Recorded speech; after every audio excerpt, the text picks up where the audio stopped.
70% of that infrastructure investment will be made in emerging and developing countries. Developing countries need infrastructure to provide access to basic services and to respond to the needs of a rapidly urbanising population and an expanding middle class. Resource-rich countries reliant on natural capital need to manage and maintain and enhance ecosystem goods and services, while many advanced economies need to replace and upgrade existing infrastructure. This new infrastructure in developing and emerging economies in particular offers a great opportunity to leapfrog the inefficient, sprawling and polluting systems of the past. Across all of these countries, we need to see transformative change, and this is in the way that we build our cities, in how we produce and use energy, and in how we manage our landscapes. Public and private finance will be critical to achieving this.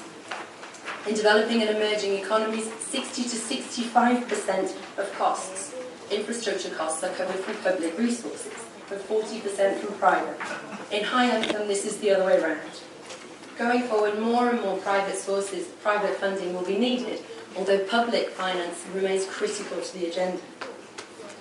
Financing for this is enormously complex, as illustrated here, in terms of the sources, in terms of the number of actors, and in terms of the number and the types of instruments required for this. One example is the Nam-Tum 2 hydropower project in Laos that went online in 2010, and the financing leverage for this of $1.3 billion meant bringing together 26 financial institutions. The cost of project preparation is also substantial, and private actors often require a rate of return that's higher than what most infrastructure projects are able to offer. In developing countries in particular, limited institutional capacities and higher risks can translate into higher finance costs.